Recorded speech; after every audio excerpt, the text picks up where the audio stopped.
Halo guys, kembali lagi di Alex Pandang Channel, gudangnya hal bermanfaat. Dan hari ini saya akan membagikan sebuah teknik sederhana untuk kamu yang mungkin membutuhkan cara membersihkan jamur atau plafon dari gipsum yang terkena flek hitam jamur karena mungkin ada rembesan air dari atap yang bocor, atau juga mungkin percikan dari air hujan karena mungkin hujannya hujan angin. Nah, kebetulan ini di rumah yang saya tempati baru-baru terkena badai seroja dan beberapa plafon gipsumnya itu rubuh, dan yang ini tidak rubuh tetapi mungkin ada genangan air yang menggenangi bagian atasnya.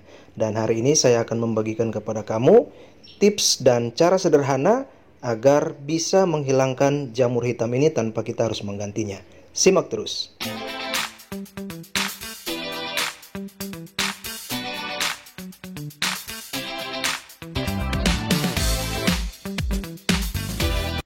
Oke teman-teman, apabila rumah kamu juga memakai plafon gipsum dan mengalami flek hitam jamur seperti ini, tidak perlu khawatir ya, atau langsung ingin menggantinya. Kita bisa mengakalinya dengan membersihkannya. Oleh karena itu kita langsung saja. Nah, sebenarnya alat-alat yang kita butuhkan itu sederhana saja. Kita bisa pilih ya. Jadi di sini ada 3 saya sarankan. Ada spons cuci piring biasa ya, seperti ini, dan ini saya yakin semua teman pasti mudah mendapatkannya. Juga kemudian ada kertas pasir. Pilihlah kertas pasir yang paling halus ya. Dan yang ketiga, alat bantu yang berikutnya adalah kuas. Nah, teman-teman tidak perlu menggunakan semuanya. Teman-teman pilih saja salah satunya. Nah, bagaimana langkah-langkahnya? Nanti saya akan jelaskan. Nah, kemudian alat lain yang kita butuhkan juga adalah no drop. Nah, teman-teman tentu tahu ya bahwa no drop ini sangat bagus dan sering digunakan untuk menutup atap yang bocor. Tetapi no drop juga multifungsi karena teman-teman bisa menggunakannya di plafon gipsum yang berjamur. Nanti kita lihat juga bagaimana cara memakainya. Lalu teman-teman, selain ini juga teman-teman mungkin membutuhkan cat ya, yang disesuaikan dengan warna plafonnya masing-masing. Oke, kita lanjut. Nah, langkah yang pertama, teman-teman tinggal pilih alat yang sudah saya sebutkan tadi untuk membersihkan. Nah, ini saya coba dulu pakai kain lap biasa ya.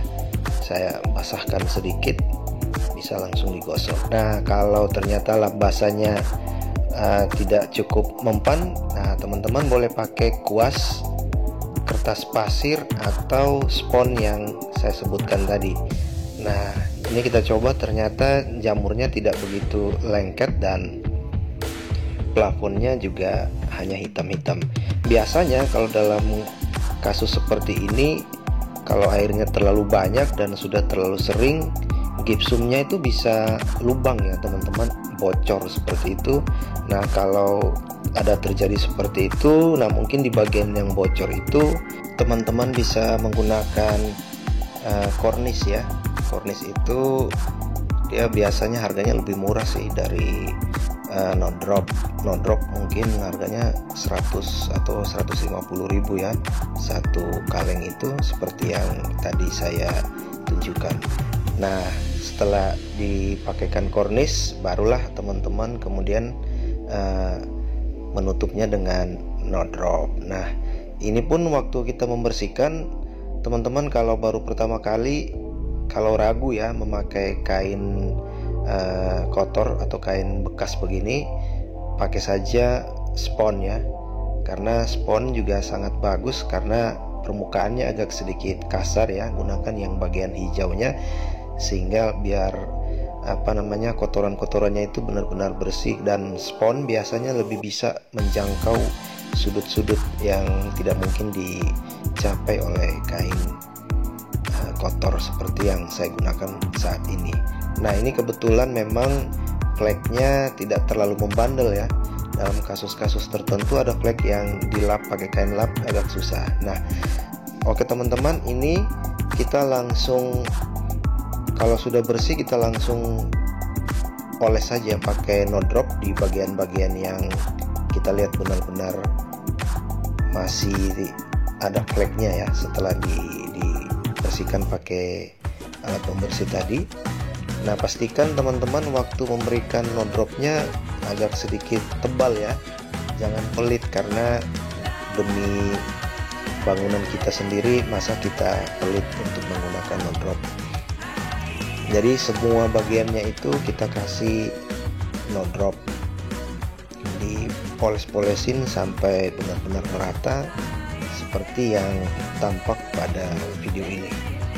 Semua bagian kita harus pastikan sudah tertutup oleh no drop. Nanti kemudian kita biarkan mengering dan kita lihat apakah masih memerlukan tambahan no drop sekali lagi atau tidak.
Perlu diingat untuk bagian-bagian yang memang fleknya agak tebal ya dipoles pakai no drop 2 atau 3 kali sehingga hasilnya nanti benar-benar maksimal ya.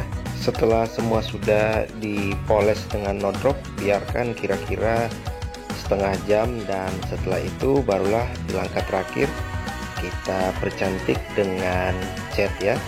Kita cat merata semua bagiannya sehingga plafon gipsum kita yang sebelumnya penuh dengan flek jamur hitam bisa kembali normal atau bisa tampak seperti baru lagi. Nah, inilah kelebihan dari plafon berjenis gipsum ya.